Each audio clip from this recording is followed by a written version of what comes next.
If you own stock in Tesla, how dangerous is it right now to hold onto those stocks? Like everybody knows that these Tesla cars are hot. I never knew how hot they were until I went on a vacation to Europe. I already knew that Tesla was popular in the US, but when I went to Amsterdam in January, I was driving on the highway and I was paying attention to the cars, and no joke, one in every five cars was a Tesla car. So today I'm going to read an article and give my opinion on how dangerous it actually is to own the Tesla stock. And I have to say that I don't own any shares in Tesla. As a value investor, that's not a stock that I want to own. But let's just go ahead and read this article. So this article was published on CNBC, and let's get into it. Tesla could be the most dangerous stock on Wall Street, investment researcher says, and I agree with him. Tesla shares may be up 400% this year, but one investment researcher is sounding the alarm on the stock. New Construct CEO David Traynor calls Tesla the most dangerous stock on Wall Street and says the fundamentals do not support such a high price and valuation. So I agree with him because when I looked at the financial metrics for Tesla, I did notice some interesting things. I just had to look at two metrics: Tesla's revenue and then their net income. From a revenue standpoint, is looking pretty good because they've been able to grow their net revenue year over year at a healthy rate. But then when I looked at their net income, I saw something interesting, which I will show you at the end of this video. So let's go back into the article. Whatever best case scenario you want to paint for what Tesla is going to do, whether they're going to produce 30 million cars within the next 10 years and get in the insurance business and have the same high margins as Toyota, the most efficient car company with scale of all time, even if you do believe all that is true, the stock price is still implying that profits are going to be even bigger than that, Trainer told CNBC Trading Nation on Thursday. So, interesting thing is that I have an uncle who, every time when I talk to my uncle, he lives in Florida. And we talk about the stock market, of course. He always tells me that he should have bought the Tesla stock when it was cheap. And every time when he tells me that, I'm thinking about, okay, yeah, the stock might look cheap, but do you know what you're actually buying when it comes to the earnings of the company, the net income? And that's something I talk to him about every now and then, but he's the biggest Tesla supporter. Okay, let's get back into it. He knows that the stock price is implying anywhere from a 40% to a 110% market share based upon the average selling price. At its current average selling price of 57,000 and assuming 10.9 million car sales by 2030.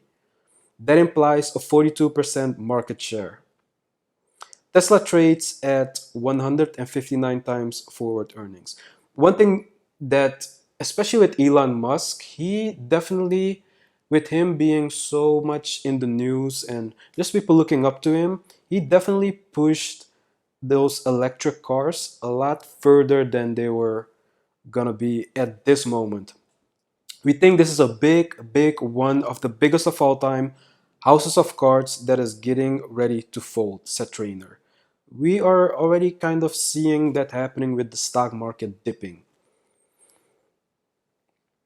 especially the Tesla stock. He adds that its recent stock split could also prove dangerous to new investors getting into the stock. So, with a stock split, let's say you own one share of a stock in a company and the company does a 2-for-1 split. That pretty much means that your one share is going to get split into two shares. The value still stays the same. So let's say you had one share that was 50 bucks. If it's split into two shares, it's going to be $25 each for each specific share. So the value still stays the same. Tesla had a 5-for-1 split. That means that if you owned one share in Tesla, now you will have 5 shares. But the value still stays the same, of course. Stock splits are inconsequential to value. They're not changing the size, they're just dividing it up into more pieces. Honestly, I look at stock split as a way to lure more unsuspecting, less sophisticated traders into just trying to chase the stock up, and that's not a real strategy. So, that's one thing that's a benefit when you do a stock split. Whenever the price of a stock becomes way too high for the average investor, a stock split will decrease the price. And the average investor might look at the price and be like, yes, I can afford it. If a stock is $10, a average investor will look at it and be like, okay, yeah, I can afford $10. But if a stock is $1,000 just for one share, they might think twice before buying a share. So with a 5-to-1 stock split, it's a lot more accessible to an average investor. Another thing about stock splits is that it provides liquidity in the market. If there are more shares in the market and people buying and selling them, it's a lot more liquid. That specific stock, of course. Tesla split its stock 5-to-1 on August 31st. Shares rallied 12% on the session. However, the stock ended last week down more than 5% of the company's after the company's largest outside shareholder, Baillie Gifford, trimmed its stake. The stock was also caught up in a broader sell-off that punished some of the market's high momentum names. A more realistic valuation says Trainer would be far lower than current levels. I think around a tenth of what it is probably appropriate if you look at, kind of a reasonable level of profits, which they currently do not have, he said. Tesla doesn't rank in the top 10 in market share or car sales in Europe for electric vehicles EV, and that's because the laws changed in Europe that have strongly incentivized the incumbent manufacturers to crank up hybrids and electric vehicles. The same is coming in the United States. I think realistically, we're talking about something closer to $50, not $500. And he's talking about the price of the share, of course, as a real value. Trainer does credit Tesla CEO Elon Musk and the company for accelerating the trend and making electric vehicles more mainstream. A focus on fundamentals, though, makes Tesla a no touch for him. Tesla did not respond to a request for a comment. So here's what we're going to do. We're going to jump on my MacBook and we're going to look at those two metrics. And I'm going to show you what I looked at. As a value investor, I always focus on dividends first. But it's still good to always look at companies, even if those companies don't pay a dividend. You always want to be in the mood and always constantly analyzing and looking at different companies because it makes you a better investor.